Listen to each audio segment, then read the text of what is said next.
ನಮ್ಮ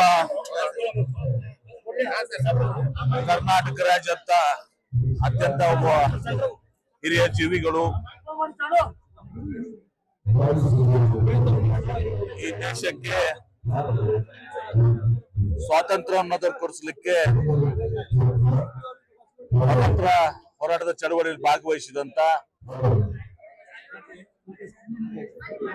ಶತಾಯುಷಿಗಳು, ನಮ್ಮೆಲ್ಲರಿಗೂ ಕೂಡ ಹಿರಿಯರು, ಮಾರ್ಗದರ್ಶಕರಾದಂತ ಶ್ರೀ ಭೀಮಣ್ಣ ಖಂಡ್ರೆ ಸಾಹೇಬರು ನಿನ್ನೆ ನಮನಾಗಲಿದ್ದಾರೆ. ಅವರು ಸುದೀರ್ಘ ಜೀವನ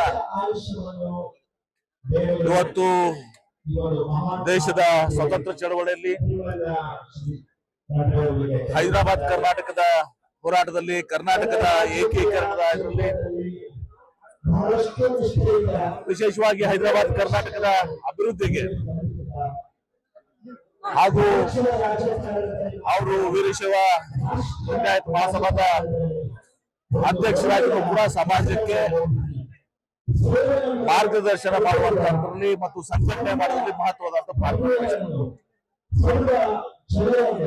ದೊಡ್ಡದಾದಂತಹ ಕೊಡುಗೆ ಇವತ್ತೊಂದು ದಿವಸ ಈ ರಾಜ್ಯಕ್ಕೆ ಹಿರಿಯರಾದಂತಹ ಭೀಮಣ್ಣ ಖಂಡ್ರೆ ಸಾಹೇಬರು, ನನ್ನ ತಂದೆಯವರಾದಂತ ದಿವಂಗತ BM ಪಾಟೀಲರು, ಅವರು ಬಹಳ ಆತ್ಮೀಯ ಸ್ನೇಹಿತರಾಗಿದ್ರು, ಬಹಳಷ್ಟು ಪ್ರೀತಿ ವಿಶ್ವಾಸದಿಂದ ಇದ್ರು. ನಾನು ಯಾವಾಗ ಅವ್ರನ್ನ ಭೇಟಿ ಆಗ್ತಾ ಇದ್ದೆ. ಅವ್ರು ನನಗೆ MB ಪಾಟೀಲ್ ಅಂತೇಳಿ ಮಾತಾಡ್ತಾರೆ, BM ಪಾಟೀಲ್ ಮಗ ಅಂತೇಳಿ ಮಾತನಾಡ್ತಾ ಇದ್ರು. ಅಷ್ಟೊಂದು ಒಂದು ಆತ್ಮೀಯವಾದಂತ ಒಂದು ಸ್ನೇಹ ನನ್ನ ತಂದೆಯವ್ರ ಜೊತೆಗಿತ್ತು.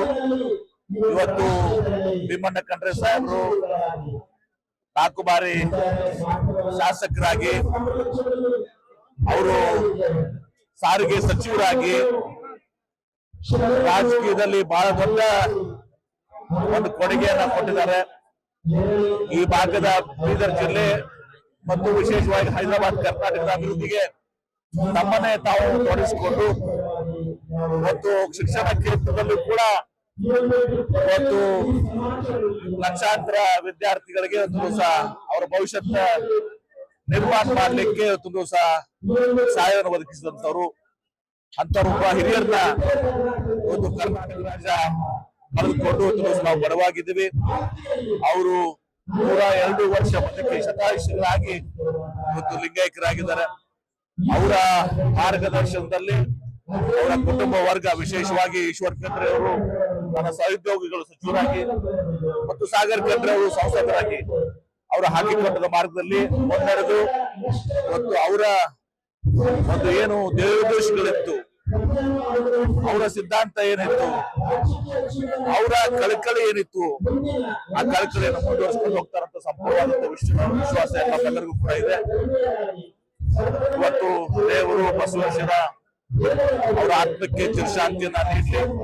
ಅವ್ರ ಕುಟುಂಬವರ್ಗಕ್ಕೂ ಇವತ್ತು ಈಶ್ವರ್ ಖಂಡ್ರೆ ಅವರಿಗೆ, ಸಾಗರ್ ಖಂಡ್ರೆ ಅವರಿಗೆ, ಎಲ್ಲರಿಗೂ ಕುಟುಂಬ ವರ್ಗಕ್ಕೆ ಅವರ ದುಃಖವನ್ನ ಭರಿಸುವಂತ ಶಕ್ತಿಯನ್ನು ಸಹ ಭಗವಂತ ದಯಪಾಲಿಸಲಿ ಅಂತ ಹೇಳಿ ಅವರ ಆತ್ಮಕ್ಕೆ ಚಿರಶಾಂತಿ ಸಿಗುತ್ತೆ ಮತ್ತೊಮ್ಮೆ ಹಾರೈಸಿ ನನ್ನ ಮಾತುಗಳನ್ನು